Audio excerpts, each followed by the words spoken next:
আমি করব পমফ্রেট মাছ। তার জন্য নিয়েছি এখানে টমেটো, রসুন, আদার একটা পেস্ট করব, আর এখানে লাগবে পেঁয়াজ, কাঁচা লঙ্কা আর আলু দেব আমি আজকে পমফ্রেটে। আর এখানে 3টে মতো মাছ নিয়ে নিয়েছি। এটাকে ভালো করে আমি নুন হলুদ দিয়ে মাখিয়ে নেব।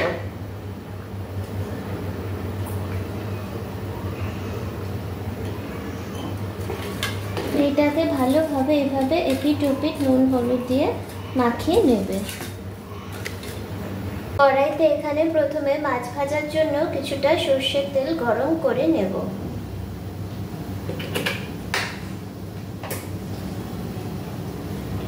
এখানে এইভাবে পেঁয়াজ আর আদাটাকে আমি একটু ভেজে নিচ্ছি।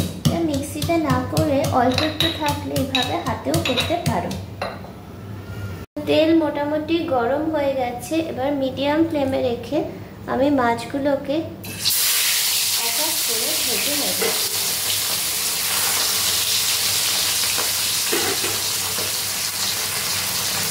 এপিঠ ভাজা হয়ে গেলে মাছটা উল্টে দেব। এইভাবে মাছটাকে 2-3 মিনিট ভেজে নিয়ে উঠিয়ে নেব। তো দেখো মাছের এক পিঠ ভাজা হয়ে গেলে আমি উল্টে দিয়েছি। যখন মাছটা যখন ছেড়ে আসবে তখন বুঝবে যে মাছটা ভাজা হয়ে গেছে। এবারে আমি খুন্তি দিয়ে মাছটাকে তেল থেকে তুলে নেব। এভাবে আমি প্রত্যেকটা মাছ ভেজে নেব। তেল গরম হয়ে গেছে মাছের পরে আবার আমি এখন এই আলুগুলোকে ভেজে নেব।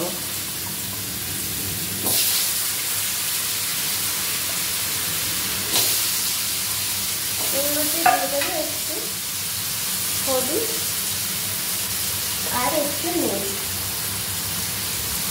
আলুগুলোকে একটু নেড়ে চেড়ে প্রথমে ভেজে তুলে রাখবো।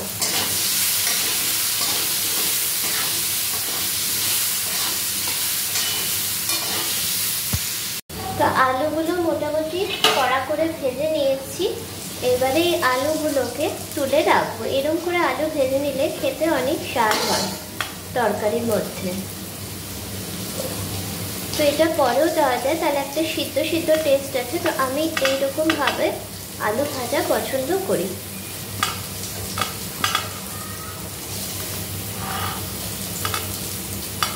তো এইভাবে আমি তুলে নেব আলুগুলোকে। এগুলো আবার পেঁয়াজ রসুন ভাজা হয়ে গেলে পরে অ্যাড করব। তো এইখানে আমি আরেকটু তেল ইউজ করব।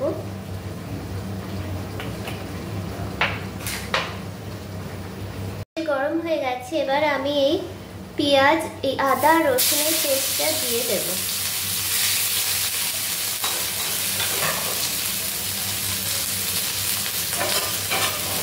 এটাকে একটু নাড়িয়ে চালিয়ে নিলাম। তারপরে দিয়ে দেব পেঁয়াজটাকে।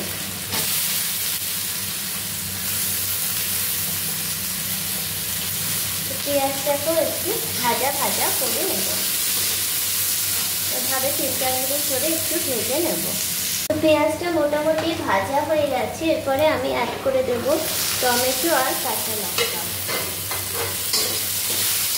দিয়ে আমি পুরনো যে ভাজা আলুটা সেটাও অ্যাড করে দেবো আজকে। এবারে এটাকে আরেকটু কিছুক্ষণ কষিয়ে নেব। আর এর মধ্যে দিয়ে দেবো আমি জিরে গুঁড়ো 1 চামচ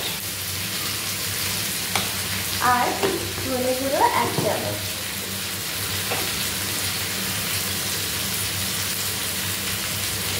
দিয়ে দিলাম ধনে গুঁড়ো 1 চামচ। দিয়ে এটাকে ভালো করে নেড়ে চেড়ে কষিয়ে নেবে। কেউ যদি লঙ্কা গুঁড়ো খাও দিতে পারে।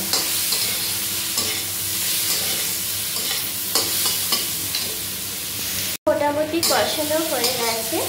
এইবারে এর মধ্যে আমি অ্যাড করব পরিমাণ মতো জল।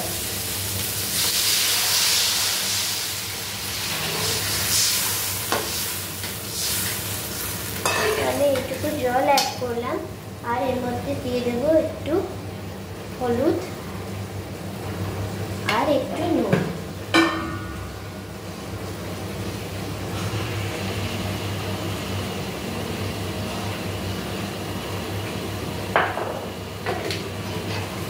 দিয়ে এটাকে নেড়ে ছেড়ে এখন আমি এটাকে ঢাকা দিয়ে দেব। এটাকে আমি মিনিট 15 রেখে দেব যাতে আলুটা সিদ্ধ হয়ে যায়। তো 10 মিনিট পরে ফিরে এসেছি, দেখছি খুলে আশা করি আলুগুলো সিদ্ধ হয়ে গিয়েছে।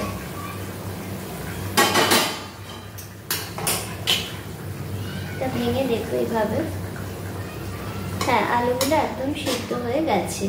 এবারে আমি মাছগুলো দিয়ে দেব।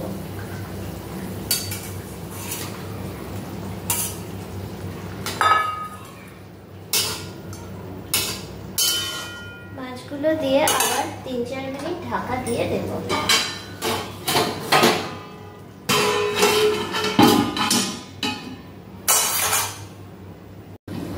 তো এবারে কড়াইটা তুলে দেখি,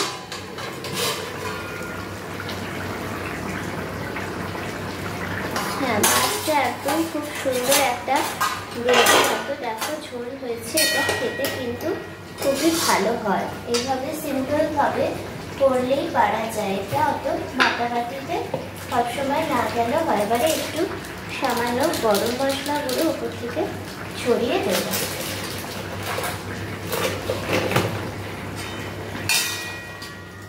দিয়ে এটাকে ভালোভাবে মিশিয়ে নিয়ে আমি ফ্লেমটা অফ করে দেব।